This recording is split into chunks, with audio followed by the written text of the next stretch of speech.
ನಾವು ಅಂದರೆ ನಿಜವಾಗೂ ಅವ್ರ ಬಗ್ಗೆ ಅಯ್ಯೋ ಅನ್ಸುತ್ತೆ. ಹೋಗಿ ಮೈಕ್ ಹಿಡಿತೀವಿ, ಅವ್ರು ಏನೋ ಹೇಳಬೇಕು, ಸರಿ ಶುರುವಾಯ್ತು ಬ್ರೇಕಿಂಗ್ ನ್ಯೂಸ್, ನಾಳೆ ಬೆಳಗ್ಗೆ ಇವರು ಮುಖ್ಯಮಂತ್ರಿಗಳಾಗುತ್ತಾರೆ, ಇವರು ಭಿನ್ನಮತಿ, ಶುರು ಮಾಡಿಬಿಟ್ವಿ. ಪಾಪ ಅವ್ರು ಮಾತಾಡಬೇಕು ತಾನೆ, ನೀವು ಮೈಕ್ ಹಿಡಿದು ಕೂಡಲೇ ಅವ್ರು ಏನೋ ಹೇಳಿದ್ರಪ್ಪ, ಹೇಳಿದಾಗ ಒಂದು ಶಬ್ದ ಬಂತು, ಆ ಶಬ್ದ ಇಟ್ಟುಕೊಂಡು ವಿಮರ್ಶೆ ಶುರು ನಮ್ಮದು. ಮತ್ತು ಪಾಪ ಅವ್ರು ನಾಳೆ ಬಂದು ನಾನು ಹಾಗೆ ಹೇಳಿಲ್ಲ, ನನ್ನ ಮಾತನ್ನು ತಿರುಚಲಾಗಿದೆ ಅಂತ ಹೇಳಬೇಕು. ಅವರು ಜಾಸ್ತಿ ಮಾತಾಡ್ತಾ ಇರ್ತಾರೆ ರಾಜಕಾರಣಿಗಳು, ಅವ್ರಿಗೆ ಅನಿವಾರ್ಯ, ಅವ್ರು ಮಾತಾಡ್ತಾನೆ ಇರಬೇಕು, ಅವರು ಯಾರು ಬಂದರೂ ಮಾತಾಡಬೇಕು. ಅವರು ಅಂದರೆ ಅವರನ್ನು ಬೈತೀವಲ್ಲ ಎಲ್ಲ ಕಡೆಯಲ್ಲಿ ರಾಜಕಾರಣಿಗಳನ್ನ, ಅವ್ರ ಬಗ್ಗೆ ಅನುಕಂಪ ತೋರ್ಬೇಕಾದ ಜಾಗಗಳು ನಿಜವಾಗಿಯೂ ಇವೆ ಅಂತ. ಹೀಗಾಗಬಾರದು ಅಂತ, ಅದು ಅವರ ಆಶಯವ, ಉದ್ದೇಶವ, ಅಂತರಂಗವ ಅಂತ ನೋಡಬೇಕು. ಆದರೆ ರಾಮ ಹೇಳ್ತಾನೆ, ಎಷ್ಟು ಹೊತ್ತು ಮಾತನಾಡಿದರೂ ಒಂದು ತಪ್ಪು ಶಬ್ದವನ್ನು ಪ್ರಯೋಗ ಮಾಡದ ಪಂಡಿತ ಇವನು ಅಂತ. ಬಹು ವ್ಯಾಹರತಾನೇ ನನ್ನ ಕಿಂಚಿದಪಶಬ್ದಿತಂ. ತೀರ್ಮಾನ ಆಗತ್ತೆ ರಾಮನಿಗೆ ಇವ ಯಾರು ಅಂತ. ರಾಮನಿಗೆ ಆಯ್ಕೆಯೂ ಆಗತ್ತೆ. ಎರಡು ಆಯ್ಕೆಗಳು ನಡೀತವೆ ಅಲ್ಲಿ. ರಾಮ ಆಂಜನೇಯರ ಭೇಟಿಯಲ್ಲಿ ಎರಡು ಆಯ್ಕೆಗಳು ನಡೀತವೆ. ರಾಮ ಆಂಜನೇಯನ ಆಯ್ಕೆ ಮಾಡ್ತಾನೆ, ಆಂಜನೇಯ ರಾಮನ ಆಯ್ಕೆ ಮಾಡ್ತಾನೆ. ಕಬಂದ ಕಾದಿದ್ದ ರಾಮನಿಗೆ, ಶಬರಿ ಕಾದಿದ್ಲು ರಾಮನಿಗೆ. ರಾಮನಿಗೆ ಅಂತ ಕಾದಿದ್ರು ಅವರಿಬ್ಬರು. ಎಲ್ಲರನ್ನ ಮೀರಿಸಿದ ಒಬ್ಬ ರಾಮ ಭಕ್ತ. ಇವತ್ತೂ ರಾಮ ಭಕ್ತ ಅಂತ ಅಂದರೆ ಮೊದಲು ನೆನಪಾಗುವ ಹೆಸರಿನವ ರಾಮನಿಗಾಗೇನೂ ಕಾದಿದ್ದ ಅಂತಿಲ್ಲ, ಇದ್ದ. ಆದರೆ ಯಾವಾಗ ಕಂಡನೋ ನಾನು ಇವನಿಗಾಗಿಯೇ ಬದುಕಿದ್ದು ಅಂತ ಗೊತ್ತಾಯ್ತು ಅವನಿಗೆ. ನಾನು ಹುಟ್ಟಿದ್ದೇ ಇವನಿಗಾಗಿ ಅಂತ ಗೊತ್ತಾಯಿತು. ಇನ್ನು ಬದುಕುವುದು ಪೂರ್ಣ ಇವನಿಗಾಗಿ ಅಂತ ತೀರ್ಮಾನ ಆಯಿತು.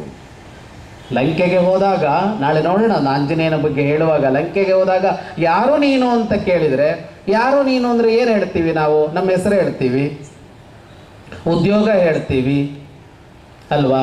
ಸ್ವಲ್ಪ ವಯಸ್ಸು ಚಿಕ್ಕದಿದ್ದಾಗ ಅಪ್ಪನ ಹೆಸರು ಹೇಳ್ತೀವಿ, ನಮಗೆ ವಯಸ್ಸಾದ್ಮೇಲೆ ಅಪ್ಪನ ಹೆಸರು ಬಿಡ್ತೀವಿ ಅಲ್ವಾ? ಆದರೆ ನೀನು ಯಾರು ಅಂತ ಅವನನ್ನು ಕೇಳಿದರೆ ಅವನು ಹೇಳೋದು ದಾಸೋಹಂ ಕೋಸಲೇಂದ್ರಸ್ಯ ರಾಮಸ್ಯಾಕ್ಲಿಷ್ಟ ಕರ್ಮಣ ಅಂತ. ನೀನು ಯಾರು ಅಂದರೆ ನಾನು ರಾಮದಾಸ ಅಂತ. ಅಂದರೆ ರಾಮನ ಬಗ್ಗೆ ಯೋಚಿಸದೇ ಇದ್ದವನೊಬ್ಬ ರಾಮನನ್ನ ಕಂಡೊಡನೆ ಮುಂದೆ ಆಂಜನೇಯನಿಗೆ ಅವನ ಪ್ರಕಾರ ಅವನೇನೂ ಅಲ್ಲ, ಅವನೇನು ಅಂದರೆ ಒಂದೇ, ಅವನು ರಾಮದಾಸ. ಹಾಗಾಗಿ ರಾಮ ಮತ್ತು ಆಂಜನೇಯರ ಈ ಭೇಟಿ ಆಯ್ತಲ್ಲ, ಎರಡು ಆಯ್ಕೆಗಳು ನಡೆದವು ಅಂತ. ಆಯ್ಕೆ ಸುಮ್ಮನೆ ನಡೀಲಿಲ್ಲ. ಅದೇನೋ ಫಸ್ಟ್ ಸೈಟಿಗೆ ಲವ್ ಆಗತ್ತೆ ಅಂತ ಹೇಳ್ತಾರಲ್ಲ, ಅಲ್ಲ ಆಗಿರತ್ತಲ್ಲ, ನಾವೆಲ್ಲ ದಾಟ್ಕೊಂಡು ಬಂದಿದ್ದೇವೆ ಅಲ್ವಾ? ನೋಡಿದ ಕೂಡಲೇ ಯಾರ ಮೇಲೋ ಮನಸ್ಸಾಗತ್ತೆ ಅಂತ. ಇದು ಹಂಗಲ್ಲ ಆಗಿದ್ದಲ್ಲ, ಇದು ಪರೀಕ್ಷಿಸಿದ್ದಾರೆ ಅನ್ನೋದು ಗೊತ್ತಾಗತ್ತೆ ಅಂತ. ಇವನು ಅವನನ್ನು ಸುಮ್ಮನೆ ನೋಡಿದಾನೆ, ಅವನು ಇವನನ್ನು ನೋಡಿದಾನೆ. ಇವನೇನು ಹೇಳಲಿಲ್ಲ ಅವನ ಬಗ್ಗೆ ಆಂಜನೇಯ, ಇವನೇನು ಅಂತ ಅವನು ನೋಡ್ದ. ಎಷ್ಟು ಚೆನ್ನಾಗಿದೆ ಅಂದರೆ ಲಕ್ಷ್ಮಣನಿಗೆ ಹೇಳ್ತಾನೆ ರಾಮ, ದೂತರಿದ್ದರೆ ಇಂಥವರಿರಬೇಕು ಅಂತ. ದೂತ ಅಂದರೆ ರಾಯಭಾರಿ, ದೂತ ಅಂದರೆ ಸೇವಕ ಅಲ್ಲ. ರಾಯಭಾರಿ ಇದ್ದರೆ ಇಂಥವನಿರಬೇಕು, ರಾಜನನ್ನ ಗೆಲ್ಲಿಸಿ ಬಿಡ್ತಾನೆ ಇಂಥವನು ಅಂತ. ಹಾಗಾಗಿಯೇ ಮುಂದೆ ಸೀತೆಯನ್ನು ಹುಡುಕೋದಕ್ಕೆ ಅಷ್ಟು ಸಾವಿರ ಜನ ಅಲ್ಲಿ ಬಂದು ಕುಳಿತಿದ್ರಲ್ಲ, ಲಕ್ಷ ಕೋಟಿ ಅಂತೆಲ್ಲ ಲೆಕ್ಕ ಕೊಡ್ತಾರೆ. ನೀವು ಕಲ್ಪನೆ ಮಾಡೋದಕ್ಕಾಗೋದಿಲ್ಲ.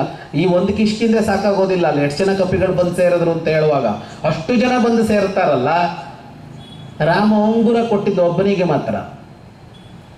ನೀವು ಯೋಚನೆ ಮಾಡಿ, ಹುಡುಕೋದಕ್ಕೆ 1000 ಜನ, ಗುರುತು ಕೊಟ್ಟು ಕಳಿಸೋದು ಯಾರಿಗೆ? ಅದು ಒಬ್ಬನಿಗೆ. ಅದು ಯಾರಿಗೆ? ಇವನಿಗೆ ಯಾಕೆ ಈ ಆಯ್ಕೆ?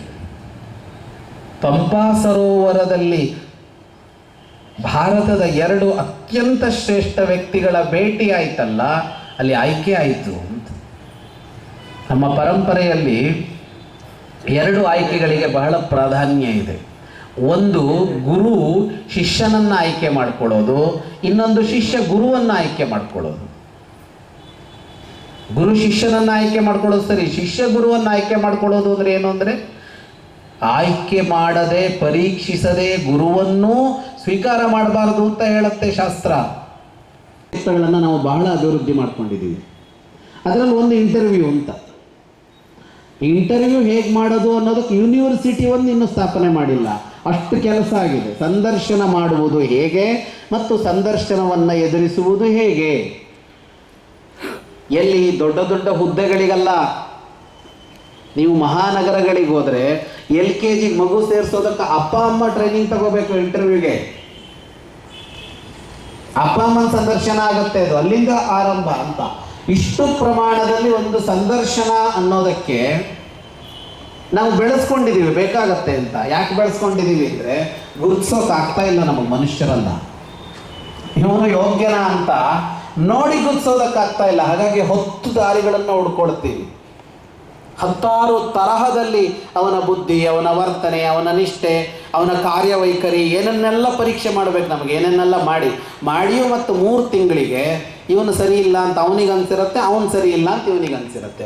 ಈ ಕಂಪ್ನಿ ಯಾವಾಗ ಬಿಡ್ಲಿ ಅಂತ ಇವನು ನೋಡ್ತಾ ಇರ್ತಾನೆ, ಇವನೊಬ್ಬ ಎಕ್ಸ್ಟ್ರಾ ಆಗ್ಬಿಟ್ಟ, ಪೇಮೆಂಟ್ ವೇಸ್ಟ್ ಆಗ್ತಾ ಇದೆ, ಇವನನ್ನು ಹೆಂಗೆ ತಳ್ಳೋದು ಅಂತ ಅವನು ನೋಡ್ತಾ ಇರ್ತಾನೆ. ನಮ್ಮ ಸಂದರ್ಶನಗಳು ಇಷ್ಟಾದ ಮೇಲೆ ಈ ಕಥೆ. ಆದರೆ ಅಲ್ಲಿ ಸಂದರ್ಶನ ನಡೀತು, ಏನೂ ಅಲ್ಲ, ನೋಡಿದರು ಅಂತ, ವರ್ತನೆಯನ್ನು ನೋಡಿದರು ಅಂತ. ಮನುಷ್ಯ ಸಹಜವಾಗಿ ಇದ್ದಾಗಲೇ ಅವನು ಯಾರು ಅಂತ ಗೊತ್ತಾಗೋದು. ಸಂದರ್ಶನಗಳು ಯಾಕೆ ವಿಫಲ ಆಗುತ್ತೆ ಅಂದರೆ ಅವನು ಟ್ರೈನಿಂಗ್ ತಗೊಂಡು ಬಂದಿದ್ದಾನೆ. ಸಂದರ್ಶನ ಮಾಡುವಾಗ ನಾನು ಹೇಗೆ ಇರಬೇಕು, ಹೇಗೆ ನಿಲ್ಲಬೇಕು, ಹೇಗೆ ಕೂರಬೇಕು, ಏನು ಹೇಳಬೇಕು ಅಂತ ಟ್ರೈನಿಂಗ್ ತಗೊಂಡು ಬಂದಿರೋದ್ರಿಂದ ಅವನು ಹೇಳ್ತಾ ಇರೋದಲ್ಲ ಅವನ ಸ್ವಭಾವವೇ ಆಗಿರಬೇಕು ಅಂತಿಲ್ಲ. ಅದು ಸುಳ್ಳೇ ಆಗಿರ್ಬೋದಲ್ಲ, ಸುಳ್ಳಾಗಿರ್ಬೋದಲ್ಲ, ಕಲಿತು ಬಂದಿದ್ದದು, ಸಹಜ ಅಲ್ಲ. ಆದರೆ ಇಲ್ಲಿ ನೋಡಿದ್ದು ಅದನ್ನಲ್ಲ, ಸಹಜವಾಗಿ ನಡ್ಕೊಂಡ್ರೆ ಇಬ್ಬರು ಸಹಜತೆಯಲ್ಲಿ ಆಯ್ಕೆಯಾಗಿ ಬಿಟ್ರು. ಇದಿಷ್ಟು ಪಂಪಾ ಸರೋವರದಲ್ಲಿ ನಡೆಯೋದು. ಹಾಗಾಗಿ ಪಂಪಾ ಸರೋವರದ ಮಹಿಮೆ ಎಂಥದ್ದು ಅಂತ ಅಂದರೆ ರಾಮ ಬಂದವನೇ ಪುಣ್ಯ ಸ್ನಾನ ಮಾಡ್ತಾನೆ. ನನ್ನ ಶೋಕ ಮರೆಯಾಗಿದೆ ಅಂತ ಒಂದೇ ಒಂದು ಬಾರಿ ಹೇಳ್ತಾನೆ, ಅದು ಪಂಪಾ ಸರೋವರ ತೀರದಲ್ಲಿ ಮಾತ್ರ. ನೀವು ಸೀತೆ ಕಳೆದು ಹೋದ ಮೇಲೆ ಸೀತೆ ಸಿಗುವವರೆಗೆ ನೀವು ಗಮನಿಸಿದರೆ ರಾಮ ಶೋಕ ಹೋಯಿತು ಅಂತ ಹೇಳೋದು ಪಂಪಾ ಸರೋವರದ ತೀರದಲ್ಲಿ ಮಾತ್ರ. ಅಷ್ಟೇ ಸಮಾಧಾನ ಆಂಜನೇಯ ನೋಡಿ ಬಂದೆ ಅಂತ ಹೇಳಿದಾಗ ಸಿಕ್ತು. ಆದರೆ ಅಲ್ಲಿ ಭರವಸೆ ಸಿಕ್ಕಿದೆ, ಹೇಳಿದ್ದಾಳೆ ಅಂತ ಗೊತ್ತಾಯ್ತು, ಹೇಗಿದ್ದಾಳೆ ಅಂತ ಗೊತ್ತಾಯ್ತು, ಅದು ಬೇರೆ. ಆದರೆ ಏನೂ ಆಗುವ ಮೊದಲು ನೋವು ಕಳೆಯಿತು ಅಂತ ಹೇಳಿದ್ದು ಪಂಪಾ ಸರೋವರದಲ್ಲಿ. ಇದು ಪಂಪಾ ಸರೋವರದ 2ನೆಯ ಮಹಿಮೆ. ಆಚೆ ಇದೆ, ಸಮುದ್ರ ದಾಟೋದು ಹೇಗೆ, ಅಲ್ಲಿ ಕೋಟೆ ಕೊತ್ತಲಗಳು ಹೇಗಿವೆ, ಅಷ್ಟು ಆಂಜನೇಯ ಬಂದು ಹೇಳಿದ್ರ ಮೇಲೆ ಯೋಜನೆ ಸಿದ್ಧವಾಯಿತು. ಹಾಗಾಗಿ ರಾಮಾಯಣದ ಅತ್ಯಂತ ಪ್ರಮುಖ ಘಟ್ಟವಾದ ರಾವಣನ ಸಂಹಾರಕ್ಕೆ ಪೀಠಿಕೆ ಆಗಿದ್ದು ಎಲ್ಲಿ? ಅದು ಪಂಪಾ ಸರೋವರದಲ್ಲಿ.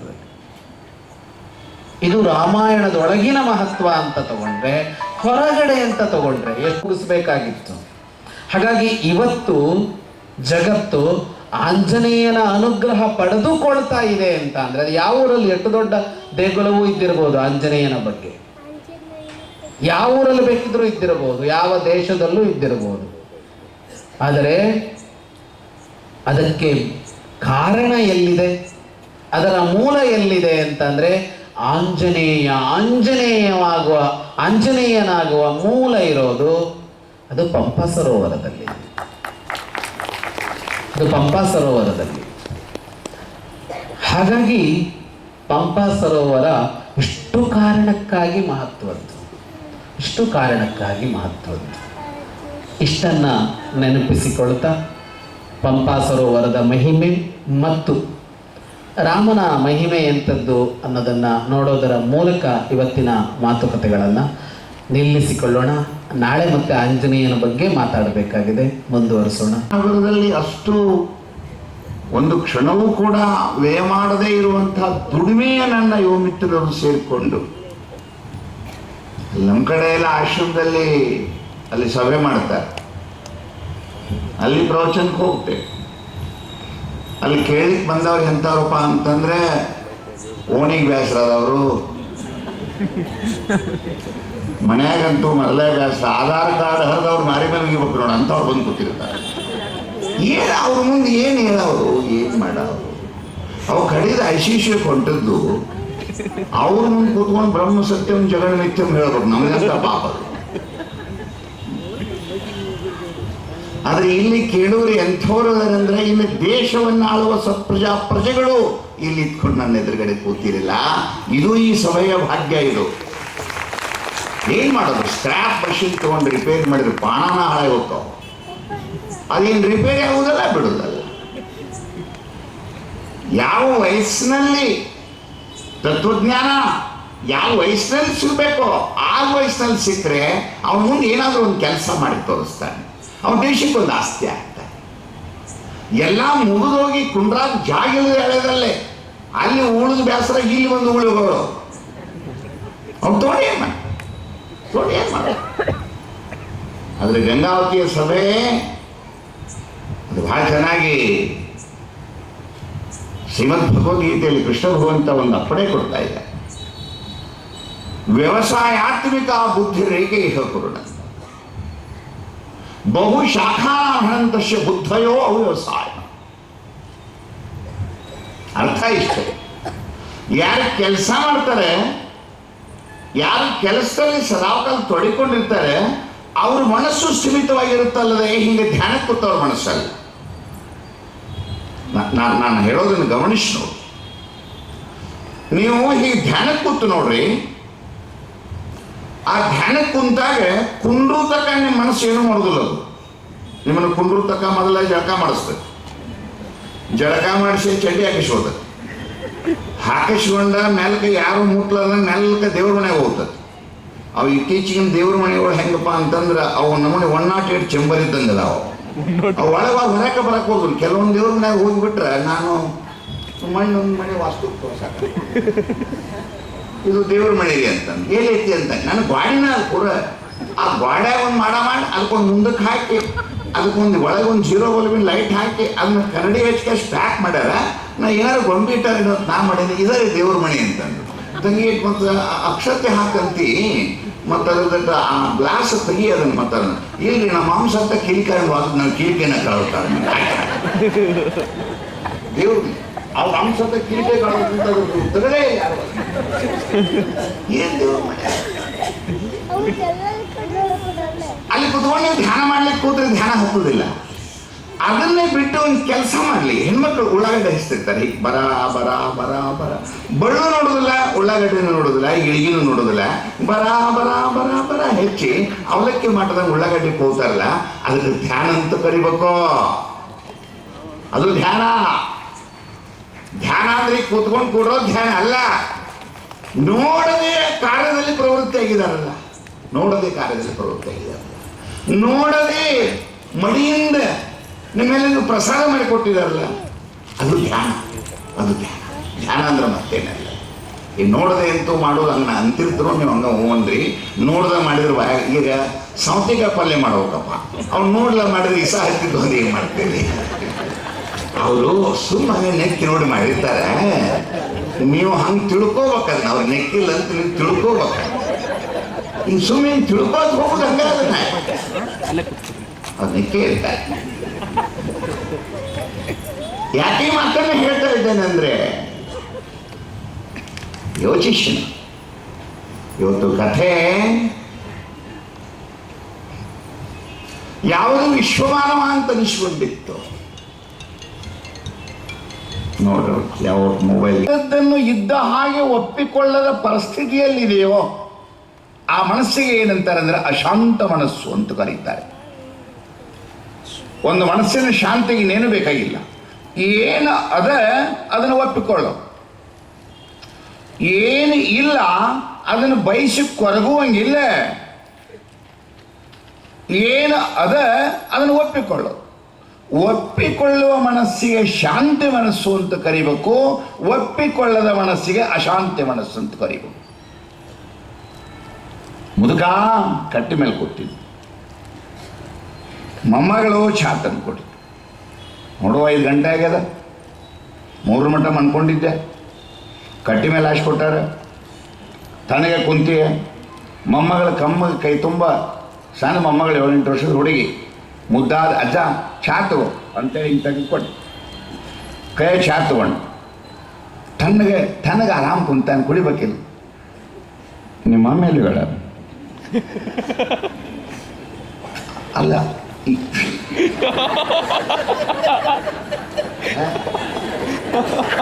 ಏನಂದ್ರೆ ನಿಮಗೇನು ಬೇಕಾಗಿತ್ರಿ? ಅಲ್ಲ ನಿಮಗೆ ಬೇಕಾದದ್ದೇನು ತಂದು ಕೊಟ್ಟಾಳಿಲ್ಲ, ಮತ್ತೆ ಯಾಕೆ ಬೇಕು? ಮತ್ತೆ ಯಾಕೆ ಬೇಕು ಅಂದ್ರೆ ಮೂಗಿನಾಗ ಬಳ್ಳಿ ಹಾಕಿ ಅದನ್ನ ಎಡ್ಲಿಕ್ಕೆ ಸಾಕೆ ತಂದು ಕೊಡ್ಬೇಕು ನಿಮ್ಗೆ. ಅಲ್ಲಿ ಅದು ನಿಮಗತ್ತೆ ಮುದಿಕೆಗೆ, ಅದು ಮನೆ ಚಪ್ಪಾಗಿ ಬಿದ್ದು ರಾಳ ಹಾಕಿಸ್ಕೊಂಡೈತಿ. ಅದು ಕೊಟ್ಟ ಹೆಂಗೆ ಮಂದಿ ಹಾಕೋತ ಬಂದು ಚಹಾ ಕೊಟ್ಟು ಅರ್ಧ ಚಹಾ ತಾರ್ಯಾಗ ಚೇಲಿ ಅರ್ಧ ಚಹಾ ತಂದು ನಿಮಗೆ ಕೊಟ್ರು. ಅಲ್ಲಿ ಮೊಮ್ಮಗಳು ಚೆನ್ನಾಗಿ ತುಂಬ ಕೊಟ್ಟಾಳೆ, ಯಾಕೆ ಕುಡಿದುಕೊಂಡಿರ್ಬಾರ್ದಪ್ಪ? ಚಹಾ ಬಂದದ ಕೊಡ್ಲಿಕ್ಕೆ ಹಸಿ ಕೊಟ್ಟಾರೆ, ಅಶಾಂತವಾಗಿ ಅಶಾಂತ. ಅಂದ್ರೆ ನೀನು ಏನು ಗಮನಕ್ಕೆ ತರವಹಿಸ್ತಾ ಇದ್ದೇನೆ ಅಂದ್ರೆ ಒಪ್ಪಿಕೊಂಡು ಬದುಕಿ, ಇದ್ದದ್ದನ್ನು ಅಪ್ಪಿಕೊಂಡು ಬದುಕಿ. ಏನದ ಇನ್ನೊಂದು ಬಯಸಲಿಕ್ಕೆ ನಿಮ್ಗೆ ಏನು ಅವಶ್ಯ ಏನದ ಹೇಳಿ? ಅನಾವಶ್ಯಕವಾಗಿ ವಸ್ತು ಮೋಹಗಳು, ಅನಾವಶ್ಯಕವಾಗಿ ಹೆಸರಿನ ಕೆಸರುಗಳು, ಅನಾವಶ್ಯಕವಾಗಿ ಇಲ್ಲದ ವ್ಯಸನಗಳು ತಲೆಯಲ್ಲಿ ತುಂಬಿಕೊಂಡು ಹೆಂಡತಿ ಮಾತಾಡಿದ್ರು ಸಮಾಧಾನ ಇಲ್ಲ, ಮಕ್ಕಳು ಮಾತಾಡಿದ್ರೆ ಸಮಾಧಾನ ಇಲ್ಲ, ಓಣೆಣ್ಣವ್ರು ಮಾತಾಡಿಸಿದ್ರೆ ಸಮಾಧಾನ ಇಲ್ಲ, ಇನ್ನೊಬ್ಬರು ಹೇಳಿದ್ರೆ ಕೇಳುವಂಗಿಲ್ಲ. ಈ ತೆರನಾಗಿ ಬದುಕೋತ ರಾಮಾಯಣ ಕೇಳಿದ್ರೆ ಆಗುವುದೇನಂತದೋ ಒಪ್ಪಿಕೊಂಡು ಬದುಕು. ರಾಮನ ಕಥೆ ಇಷ್ಟು ವಾಲ್ಮೀಕಿ ಸುಂದರವಾಗಿ ಹೆಣದಾಣೆ. ಸಾಮಾನ್ಯ ಜನ ಅಲ್ಲ, 16 ಕಲೆಗಳನ್ನು ಕೂಡಿಕೊಂಡು ಬದುಕಿದ ಮನುಷ್ಯನೂ ಕೂಡ ಒಂದಿನ ಶಾಂತಿಯನ್ನು ಕಳ್ಕೊಂಡು, ಸೀಟೆಯನ್ನು ಕಳ್ಕೊಂಡು.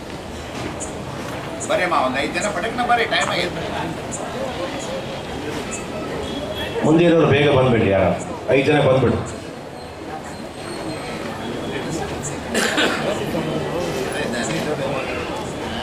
ಕಿಷ್ಕಿಂಧ ಕಾಂಡದ ಪ್ರವಚನ ಮಾಲಿಕೆಯ 3ನೇ ದಿನ ಸಂಪನ್ನಗೊಳ್ಳಲಿದೆ. ಆತ್ಮೀಯರೇ, ನೀವೆಲ್ಲ ಹೆಚ್ಚಿನ ಸಂಖ್ಯೆಯಲ್ಲಿ ಬಂದು ದಿನದಿಂದ ದಿನಕ್ಕೆ ಕಾರ್ಯಕ್ರಮ ಯಶಸ್ವಿಯಾಗಲು ಸಹಕರಿಸುತ್ತಿದ್ದೀರಿ. ನಿಮ್ಮೆಲ್ಲರ ಸಹಕಾರ, ಪ್ರೋತ್ಸಾಹ, ಬೆಂಬಲ ಇದೇ ರೀತಿ ನಿರಂತರವಾಗಿರಲಿ ಅಂತ ತಮ್ಮಲ್ಲಿ ಕೋರ್ತಾ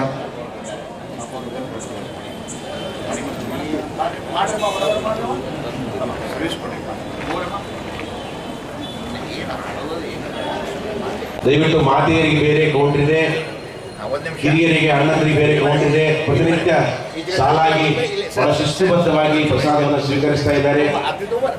ದಯವಿಟ್ಟು ಎಲ್ಲರೂ ಸಹಕರಿಸಬೇಕಂತ ಕೋರ್ತೇನೆ.